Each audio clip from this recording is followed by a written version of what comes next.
I was born in Grants Pass, Oregon. Small town, Southern Oregon. Grew up doing a lot of hunting, a lot of outdoor stuff. But I didn't really have like these wild ambitions of what I wanted to be when I grew up. I went out for every sport. I think I got cut off of every sports team in school. I learned how to, like, I guess, take my limitations and try to figure out what was gonna, sports wasn't it. So I think it translated again into like prepping me mentally for doing something beyond that. When I found something that I was good at, I exploited it. And I think that was the Marines. Joined the Marines at 17, went in on the delayed entry program, and I turned 18 right before I went to boot camp. I joined the Marine Corps to be a grunt. That was what I signed up to do. That was my MOS from the start.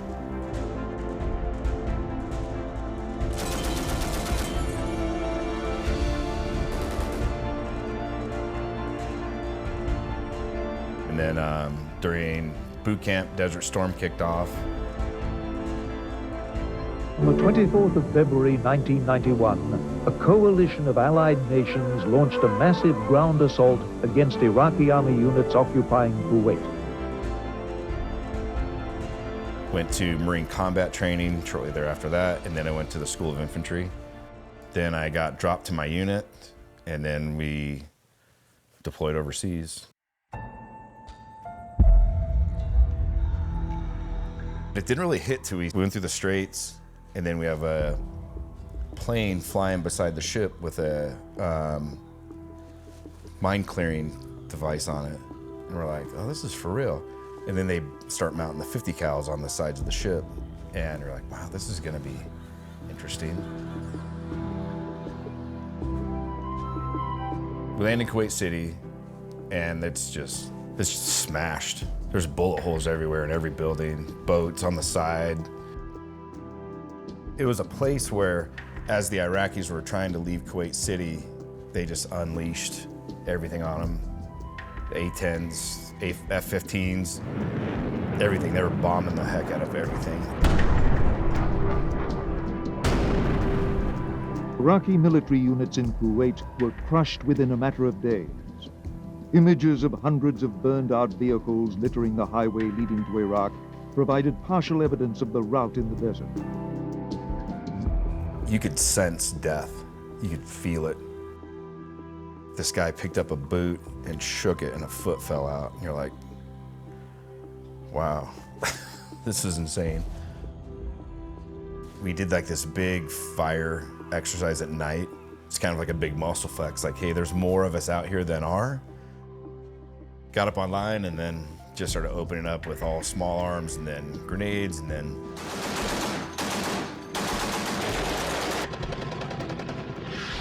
generally you'd do like a combat load of like a tracer every 6 rounds. I think we were doing like one in like 3 just because it looked cool.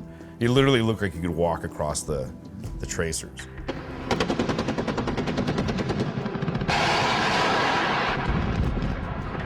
There were some trucks and stuff that were out there that had been left behind, and I don't know if there was an attempt to come get some of their equipment, but that was what we were blowing up.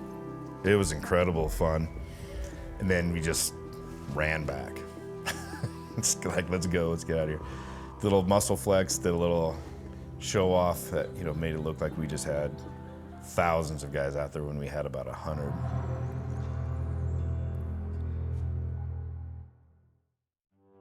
So we leave the Persian Gulf, and they're having problems in Somalia with these warlords that were stealing all the aid packages that the United States was sent over, and they were killing some of the aid workers. We did a amphibious landing, did a little patrol inland, just kind of like, hey, we're here watching you guys, and probably should stop doing that.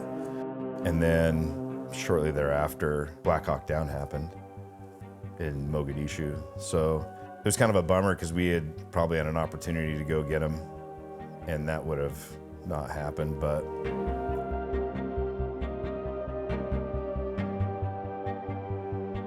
there was a lot going on in the world with Iraq, and there was a lot going on with the pirating. So they it worked out really good because I got to go to a lot of cool schools. It put me in a position to go to some really good schools, and then in that time, I got to go to Advanced Infantry Squad Leader course.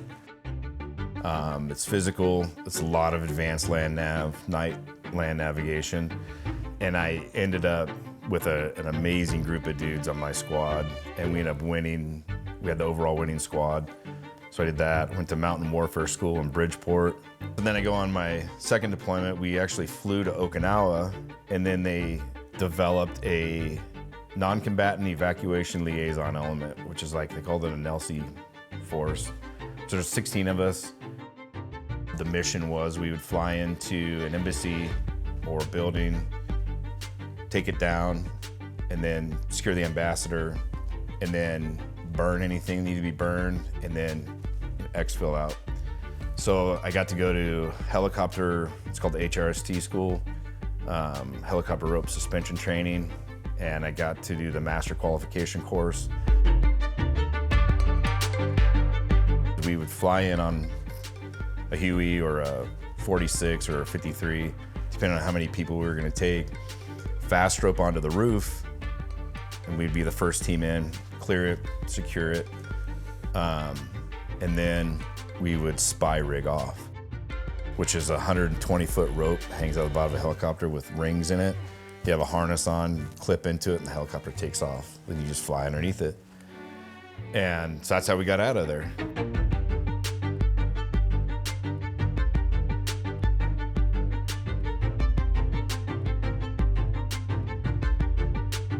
Our company gunny, who I did not like, liked me. And he just goes, hey, Corporal Prevatt, you want to go to California with me for a couple of months? I was like, no, sir, I don't. He's like, no, we'll have fun. I'm like, nobody has fun with you. There's no fun to be had there. So what it ended up being was, they took guys from our platoon. We were being inserted to go find these like marijuana grows out of basically in between Bakersfield and Oxnard, California. So we would go in, they would drop us off, we'd do patrols, try to find, you know, these grows and drug operations, these cartel operations, and then just report back.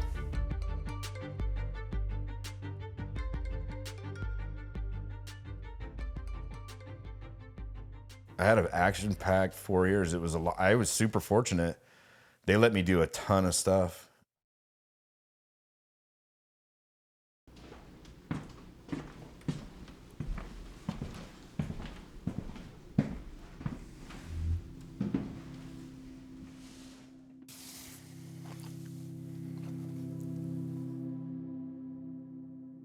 This was on the USS Tuscaloosa. Couldn't make it on a baseball team, but hell in a gunfight.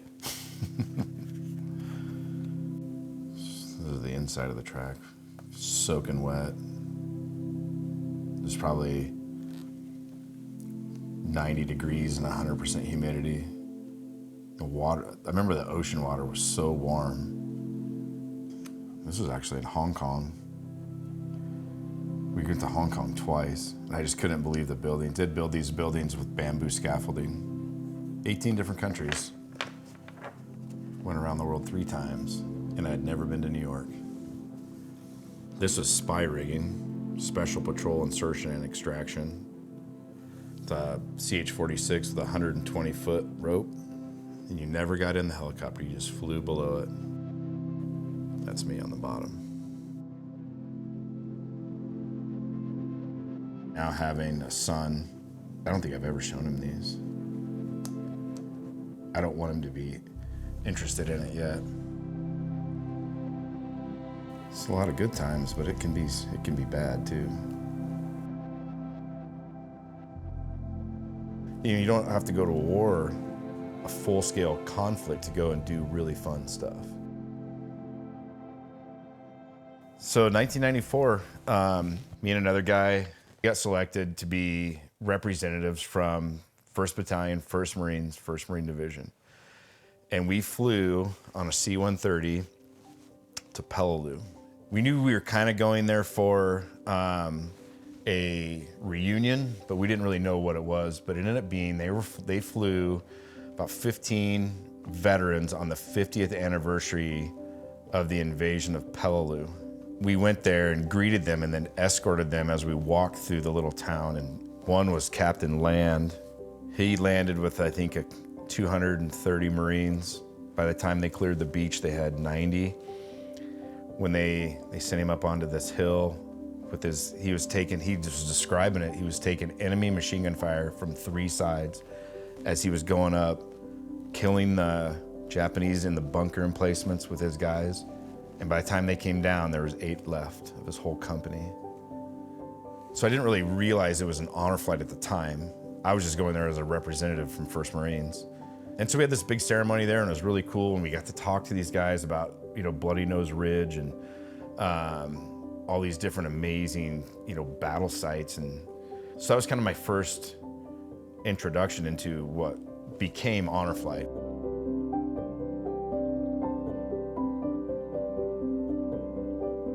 When I had heard about honor flight, I thought, man, that would be neat to go take World War II veterans to DC. So this was in May of 2015. I went on this honor flight with 50 World War II veterans. Went on another flight, it was better, did pretty good, and then both the people that originally had started it walked away. So I took it over. And then I've been running it with our team for the past 4 years. I think I've been able to take a little over 200, be a part of 200 guys going back to DC.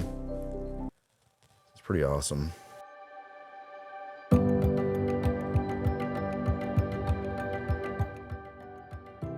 We start getting applications in the mail, and we take first come, first serve, and then by conflict. We take our World War II veterans first, and then Korea, and then Vietnam. We call and we work rates with hotels back in DC, and we get a bus, and then we get the food, and we order the food, and then get all those kinds of the big things done, and then we start picking off the small things.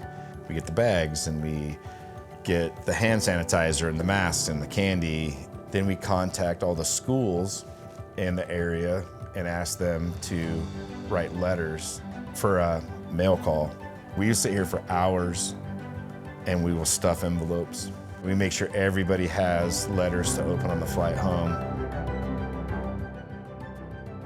What drives me is their service that they did for us, for our nation, for our families, and I am very grateful. I just want to make sure it's a good time for them and let them have some closure and some relief. So it really means the world to me. You have all this work, you put in all this time, and then at 2 o'clock in the morning, it's a light switch, and now it's go time. Now you hope you did everything right. Your effort is now going to show to 58 people. Have them come up there and do it, and then have them go back to the seat and grab the next set. Okay. But we want to get everybody sat. Okay. Go right ahead. All right, you guys are next.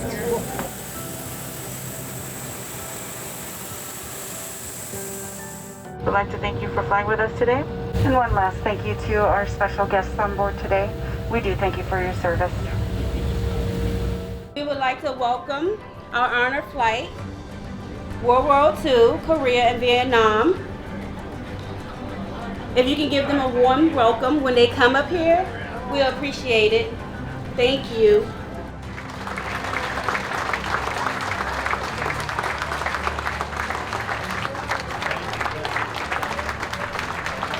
People that are at Reagan waiting for their flight to go out, all stand up and all welcome these guys to DC, and the applause and it's incredible. It's so cool to see that. Thank you, guys. Thank you, guys. Thank you. Awesome. I never expected that just now. Oh, Jesus. made my whole friggin' life right there, I'll tell you. Every single time it just kills me. It's what it's about. And it starts that emotional roller coaster right out of the gate. I would like to welcome you all to Washington, D.C. Thank you guys for coming. I know it's kind of a haul all the way out here to D.C. But again, thank you, and we really appreciate everything that you guys have done for this country and your service.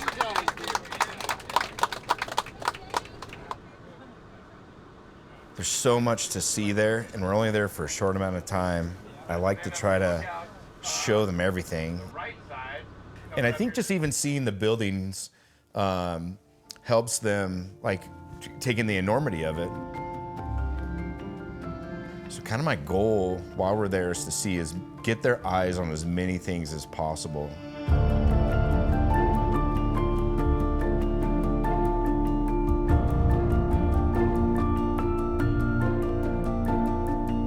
We come here because the Declaration of Independence and the Constitution, it's what they raise their right hand to support and defend.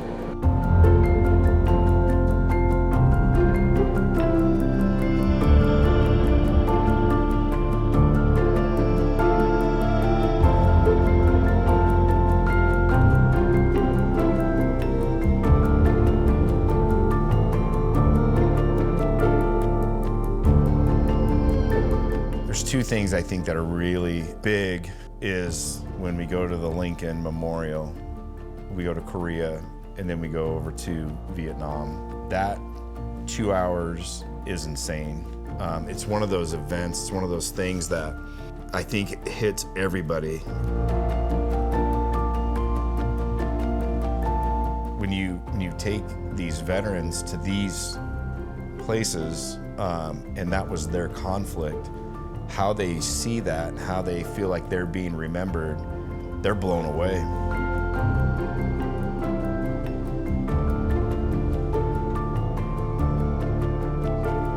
The emotional toll that Vietnam took on not only the veterans, but on our country was immense. And there's so much emotion there. It's arguably the plainest memorial there, but I think it carries the most weight. I think it holds the most emotion. I think it holds the most pain because it's all intimate because of the names on the wall. And it's a huge healing thing. I think that our goal is to take as many guys back to DC as we can to give them that welcome home that they didn't get. It's one last mission with those same kind of guys. They know what you put into it by how they feel when they get back. All these little things that, you know, the reflection and the healing, all the things that go on during the flight. But when you get back, and you get the letters in the mail, they're like, that was awesome. It makes it all worth it.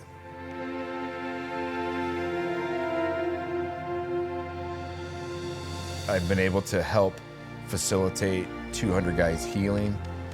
That's pretty big. That's a big accomplishment. And I'm proud of it. I am. But it's like the work's not done yet. Not everybody's got that feeling, and so you kind of want to keep going until they all feel that way, until they all get a welcome home.